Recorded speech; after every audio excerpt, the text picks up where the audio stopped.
And now it's Boomer Life. Lifestyle ideas designed to make your life more engaging, meaningful, and complete. Celebrating the baby boomer generation. This is Boomer Life. Good evening and welcome to Boomer Life on AM 650. My name is Simone Graywall. Are you a part of the sandwich generation? This is the demographic that is sandwiched between two generations. Typically, they now have grown adult children and are also the primary caregiver for their parents. Today, we're going to be talking about seniors and loneliness and how to help make their life easier and give family peace of mind. In studio with us today is the president of Five Star Senior Services, Ernest Kwanzaa. Welcome to the show, Ernest. Thank you for having me. Nice to have you back. Now, you have another presentation coming up very soon. Can you tell us about that? Yes, we have another presentation coming up this is actually next week Tuesday, March 25th, and it's going to be at West Vancouver Seniors Activity Center. The address is 695 21st Street, West Vancouver, and it's going to be in the Visual Arts Room, and the time is 6:30 to 7:30. So if people go to my website, fivestarseniorservices.com, and scroll down to the bottom left, there's a little announcement that you just have to click the link and read it. But we're going to be announcing it throughout the show. And then after that, we're going to take April off, and then we're going to start doing some more presentations, probably about 4 times a week. Okay. Now, who should attend this seminar? Who will benefit from attending? Well, what I'm trying to do is, I have a background in from the senior elderly care business, from facilities, and what I'm trying to do is educate families, baby boomers who are responsible for caring for their parents with dementia or without, how to properly care for them. But most importantly, what I'm trying to really educate people about is that what is the number one challenge seniors are faced with? That is my passion. And so what this presentation is all about. So we want to educate people, and we want to offer them solutions on the ways they can care for their loved ones, so that families can have a peace of mind, and their loved ones can, have a better outlook on life. Now, do most loved ones know that once they have their mother or father go into a care home, do they know how much loneliness they're actually dealing with? Or is that sometimes surprising to them that is one of the key things that they deal with? Well, you see, when we started the show, I used to discuss with people that whenever you place somebody in a extended care or any form of retirement home, it's a partnership, right? Mm-hmm. The facility is responsible for the person's physical needs, which are generally 2 or 3 meals a day, a clean room to stay, and activities to enjoy.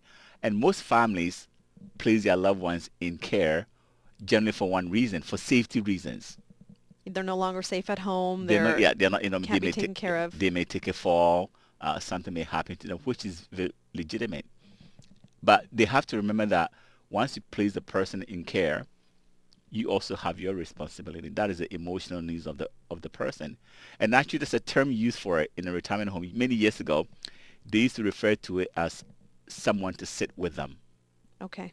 That is a terminology, someone to sit with them. But that someone to sit with them, that position no longer exists. And this is why, in the past, the facilities would do it for the families as a favor. Okay? So if you have a really nice nurse, or there's just somebody with extra time in the facility, something like that? Well, basically, that position belonged to the food service manager. Okay. So those days, the food service manager didn't actually cook. You do your paperwork, and so you physically get to go to the residents during lunch and sit with them at their table. So you go from table to table, and you sort of kind of go in circles until you do all of them. And you get to chat with them and see how things are, how, if they're happy and whatever you can do to help them. Well, now in almost every retirement home that you go to, including the expensive ones, the chef or food service manager is required to cook. So no longer that person who's going Yes. and sharing the meal. And it's actually, the position is evolving. The last time I checked, I spoke to one of the chefs. Before, we used to do 2 days a week and 3 days paperwork and all this other stuff, so you get to sit with the residents. Now, in some buildings, you do 2 days a week. The third day, you get to serve the food. And so now you have 2 days to do your paperwork, to do your scheduling, everything. So it doesn't give them a lot of room. And really, when you think about it, the responsibility is really that of the family members. Mm-hmm. So Not necessarily the Exactly. caregivers or people in the facility. Exactly. right? And so this is what we try to educate people about, that it's okay to put your mom or dad in a nice facility, but try to make time for them. And if you don't have the time to visit them, get somebody to do it for them. And so the number one problem seniors face is loneliness, and that's what I'm committed to. That's what I'm committed to doing, helping seniors overcome loneliness. And with these presentations, you can educate them on ways that family members can do this. Now, Karen Tyrell will also be a guest speaker at the seminar you are having again next Tuesday. Yes. What are some of the topics that she's going to discuss there? Karen is going to be discussing dementia solutions, and that's what she specializes in. She's very well known within the city, and so she's going to be talking about dementia, how to detect if your parents are coming down with dementia, because there are obvious signs that to look for. And instead of making assumptions that, well, this is how we have to resolve the problem, she talks about the procedures and steps that you need to follow in order to help the person. And so one good example is that if the person is, irritable constantly, you have to find out what is wrong with the person instead of just suggesting a solution. With dementia, it doesn't work like you don't just suggest a solution and think it's going to work. It doesn't work like that. It's a slower process. It's a slower process, and you have to work with the person with dementia. You have to work with them. So you kind of have to be on their side, and then they will calm down. But if you go against them, it will just their attitude will just escalate, and now they become argumentative and things like that. And do you think some families are under the impression that, you can have your parents go into a care home and they have dementia, but again, it'll just kind of be resolved? Like, do they understand that this is a slow process and there are going to be times when it's going to be frustrating to deal with this, or are they kind of hoping that it'll just kind of be a quick fix? Well, retirement homes is made up of different people. Some people will drop their parents off and will come to visit. Oh, wow. Others are not able to, because they live too far. Mm-hmm.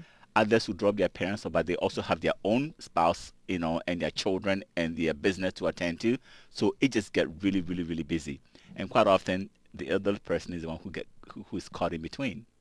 And so what we're trying to do is just kind of help them. But when you drop somebody off, people with dementia, generally they live in what we refer to as the lockdown floors, so that they don't get into the elevator and just leave the building. With dementia, they can also be very energetic. 1 minute they are here, the next minute they are there, the next minute they are here. So it's a lot of work. And the more that the family participate in the well-being of the person, the easier it is for the family and for the facility operator. And there must be a certain level of guilt. You've got your parent in this facility, but you've got your own life, you've got your own children. Exactly. But at the same time, you want to be there for them. You want to be there for them. And I want to tell you an interesting story. A lady brought her mother. They actually drove out from Calgary. This woman, her daughter and her mother drove out of Calgary, and they came here and she dropped the mother off. And that evening, when they came, it was around 3 p.m. So when I left work at 7:30, I wasn't expecting to see her in the building. So I go into the basement to go retrieve my car, and I hear somebody sniffling. I'm thinking, who's down here? So I started searching, and there she was in the corner crying. Okay. And I said, Mrs. Lynn, are you okay? And instinctively I knew, and I said, it's your mother, isn't it? She says, yeah. And I said, don't worry, we're going to take good care of her. Yeah. So you can see that she was torn between leaving her mother and going back to Calgary. So what I suggest to her is, do you have anybody here who can come and visit your mother so that at least you know that she's doing okay? She said, yeah, one of her girlfriends lives here, and she's asked her to come and visit maybe once a week. And that can be very reassuring, just having somebody else who can kind of be there in your spot. And your spot, exactly, especially if you're not available to visit the loved one.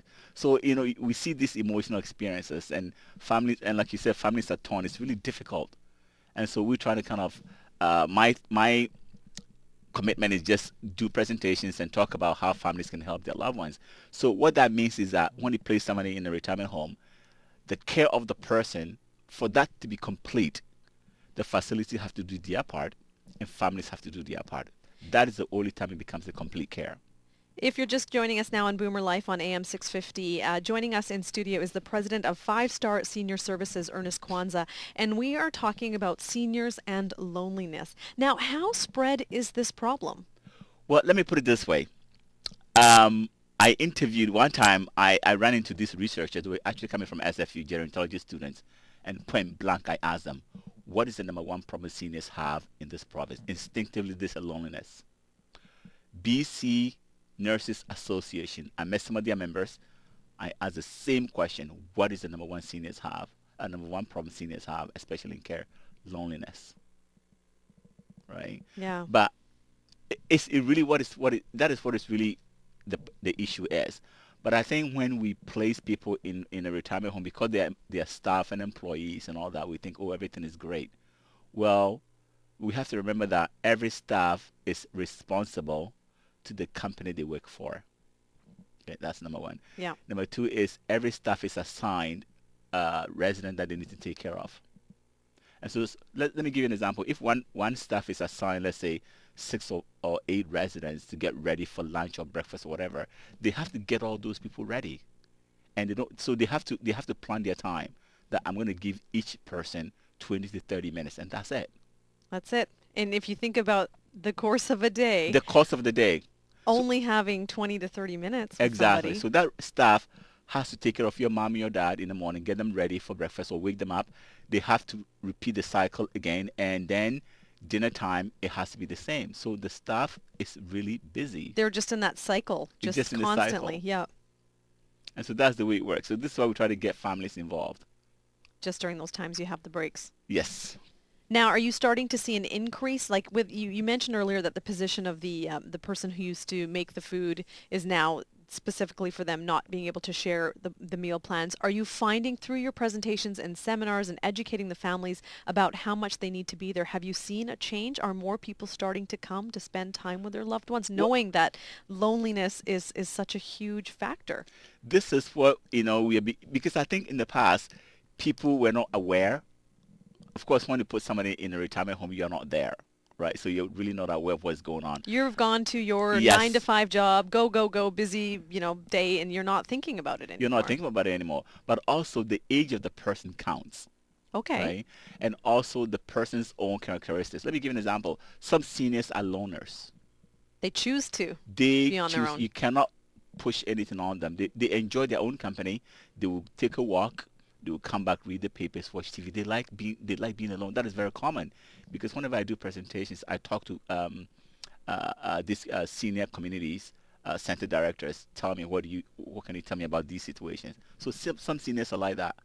Some seniors also want more attention. For instance, they want to develop friendship with people, but they may not necessarily know how to approach another person to develop that friendship, right? So there's a variety of people.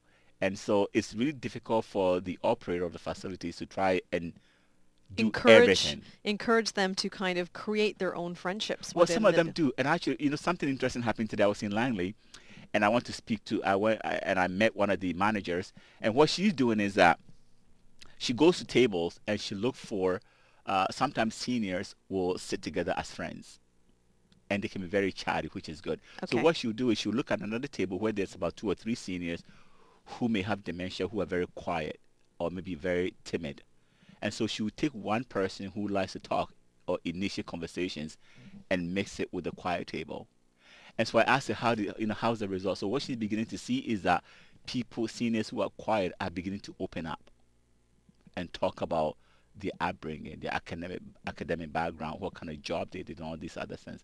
But this is one person doing all this work, right? And is that common for most care facilities to have somebody like that, or was this kind of a Well, rare? this, I haven't seen it like this, because this particular case, the general manager was a geriatric nurse for 40 years. Wow. Okay. So she has tons and tons and tons of experience with working with seniors, and she knows the program. She knows how to observe them and how to mix and match, right?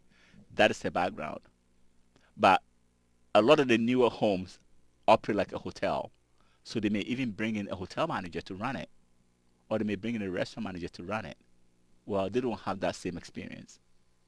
Joining us, if you're just joining us on Boomer Life on AM 650, my name is Simone Guerrero. We've been chatting with the president of 5 Star Senior Services, Ernest Kwanzaa. The website is 5starseniorservices.com, and Ernest will be back with us in a little while. But up next, we're going to talk to Leslie Jaworski from Corey's Kitchen, and she's going to talk to us a little bit about sharing a meal with someone who lives in a care facility, as we're really zoning in on seniors and loneliness. We'll be back right here on Boomer Life on AM 650.